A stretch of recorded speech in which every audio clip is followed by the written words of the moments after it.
ઘી ખાવાથી વજન વધે છે કે પછી ઘી સૌથી હેલ્ધી ફેટ છે? ડૉક્ટર્સ અને હેલ્થ કોન્શિયસ લોકો એવું કહે છે કે ઘી ના ખાવું જોઈએ, ઘી ખાવાથી કોલેસ્ટ્રોલ વધે છે, હૃદયને નુકસાન થાય છે, પણ આપણા દાદી તો એવું કહેતા કે ઘી તો ખાવું જ જોઈએ. તો આ બંનેમાં સાચું કોણ અને આપણે શું કરવું? તો ચાલો આજે આપણે ઘીનું સાયન્ટિફિક ઓપરેશન કરીએ અને જાણીએ કે ઘી ખરેખર અમૃત છે કે આફત. નમસ્કાર, I am doctor Mehul Baria, clinical nutritionist, dietitian and consulting homeopath. સૌથી પહેલાં તો એ સમજીએ કે ઘી છે શું. બેઝિકલી ઘી એ માખણમાંથી બનતું એક ક્લેરિફાઈડ ફેટ છે.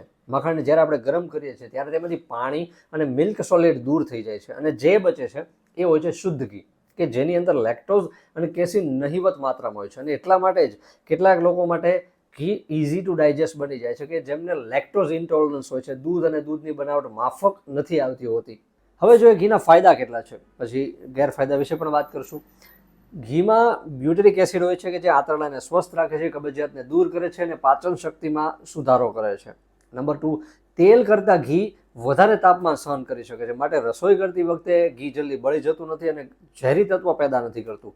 નંબર 3, ઘી સાંધા અને હાડકાને મજબૂત કરે છે, નેચરલ લુબ્રિકન્ટ તરીકે કામ કરે છે અને સાંધાના દુખાવામાં પણ રાહત કરે છે. નંબર 4, વાળ અને ચામડી માટે પણ ઘી ખૂબ જ ફાયદાકારક છે, કારણ કે ઘી ડીપલી મોઇશ્ચરાઇઝ કરે છે સ્કિનનો ગ્લો વધારે છે અને ડ્રાયનેસને દૂર કરે છે.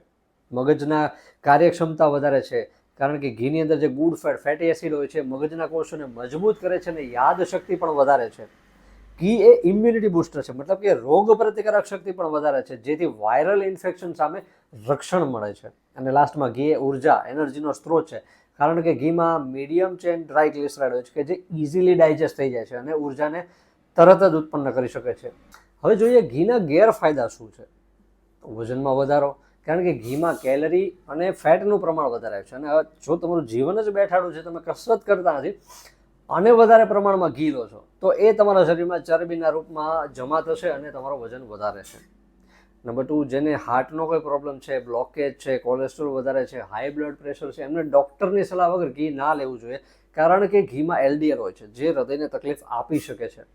નંબર 3, જેમને અપચો, ગેસ અથવા લીવરના કોઈ પ્રોબ્લેમ છે જેમ કે ફેટી લીવર, એમને ઘી ના લેવું જોઈએ. વધારે પ્રમાણમાં ઘી લેવાથી પેટ ખરાબ થઈ શકે છે અને ઝાડા પણ થઈ શકે છે. અને લાસ્ટમાં પ્રેગ્નન્સીમાં ઘણીવાર ઘી વધારે પડતું ખવડાવવામાં આવે છે.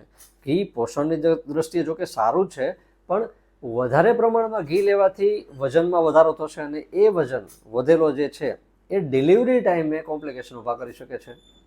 આના ઉપરથી એમ નક્કી કરી શકાય કે ઘી ખરાબ નથી, વધારે અગત્યનું છે એની માત્રા. જો તમે રોજની 1 થી 2 ચમચી ઘી લેતા હોય તો એ સામાન્ય રીતે સેફ છે કે હેલ્ધી વ્યક્તિ માટે, પણ કેટલાક લોકોએ ખાસ ધ્યાન આપવું જોઈએ, જેમ કે જેમને હૃદયનો પ્રોબ્લેમ છે, કોલેસ્ટ્રોલ વધારે છે અથવા જેમનું વજન વધારે છે, જાડા છે, ઓબેસ છે, એમણે ડૉક્ટરની સલાહ વગર ઘી ના લેવું જોઈએ.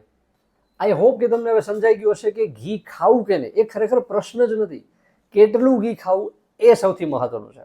આઈ હોપ કે તમને વિડીયો પસંદ આવ્યો હશે. જો પસંદ આવ્યો હોય તો લાઇક અને શેર કરો. આવા જ સાયન્ટિફિક અને ઇન્ફોર્મેશનલ વિડીયો જોવા માટે ચેનલને સબસ્ક્રાઇબ કરો. મળીએ નેક્સ્ટ વિડીયોમાં. ત્યાં સુધી સ્વસ્થ રહો, મસ્ત રહો.